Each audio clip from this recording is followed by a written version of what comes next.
Ne Musa Amadou Cissé, Canal Plus responsable communication. Baara in mairie de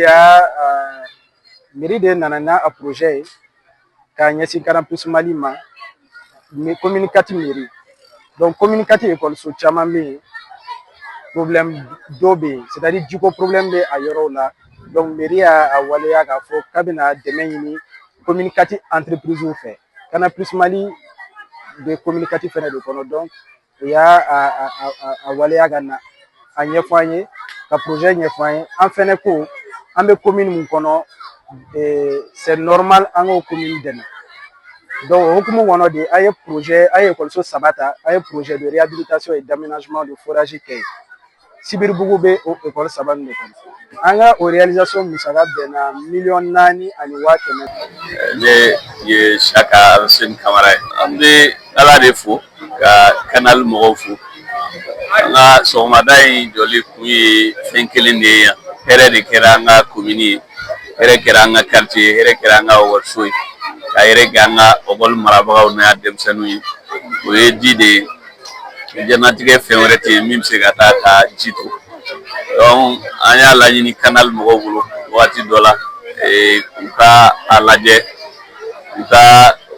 u b'an bara sigida la yan. Canal ni entreprise wɛrɛ an ye bɛɛ sɛzi. An ka ɲinifɛn dɔ tun ye ka u hakili ladigi ko entreprise mana sigi yɔrɔ min na a kan ka sen don fɛn dɔw la an y'u hakili lajigi o la. U ye o papier in ta la u y'a ta minɛ fɛn ye sɛbɛ ye. O de la u y'a fɔ an ye ko an ye fɛn damadɔ minnu demandé u bolo olu bɛ ɲɛsin jiko fɔlɔ ma. An ka ekɔliso kɔnɔ jiko denmisɛnninw ka hakɛ dɔ ye ji ye u ka hakɛ dɔ ye kalan ye.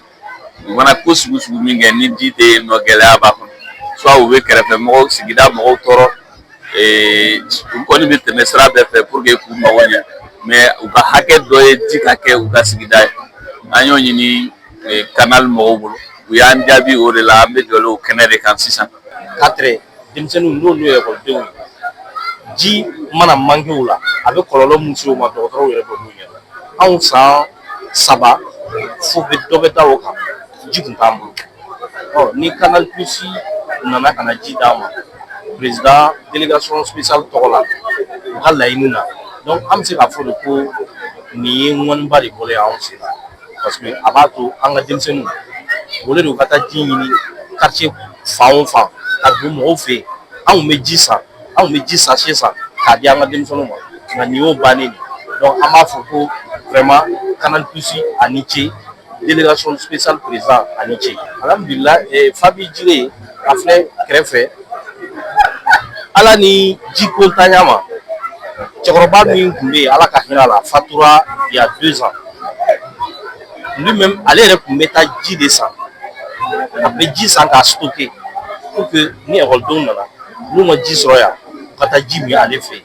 Anw yɛrɛ kuma dɔ la hali ni ji nana ji tun bɛ na château la parfois a bɛ na a bɛ tigɛ a bɛ na a bɛ tile 2 kɛ a bɛ se ka une semaine kɛ a tɛ na donc anw yɛrɛ bolo hali ni ji nana an ka denmisɛnninw tun degelen bɛ ji minni na Famille Jire la anw yɛrɛ tun b'u ɲininka ko tila ko ji sukaro de bɛ Famille Jire ji la ou bien a bɛ cogo di parce que u degelen bɛ yen tagali la c'est devenu une habitude donc an ka foli belebeleba bɛ Famille Jire ye.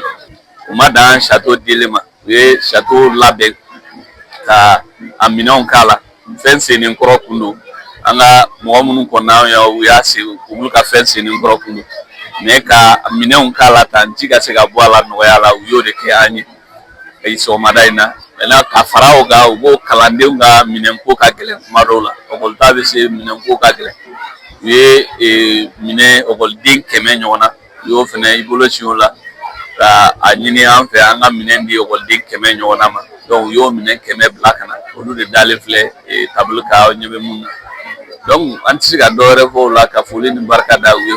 An ma dan forage dili dɔrɔn ma ekɔli ma bi an bololankolon ma na an nana ni ekɔliden minɛn caman ye ekɔliden minɛn 150 walasa denmisɛnninw ka se ka kalan kɛ n'a ye u ka se ka kalan kɛ condition ɲɛnamaw kɔnɔ. Ninnu kɔfɛ baara caman de bɛ yen Canal Plus Mali ye entreprise ye mun bɛ a ka communauté dɛmɛ an ka action solidaire ka ca an bɛ orphelinats dɛmɛ an bɛ ekɔlisow dɛmɛ an bɛ dɔgɔtɔrɔsow dɛmɛ nin bɛɛ kɔfɛ baara caman b'an bolo caman b'an bolo ka an ka lafiya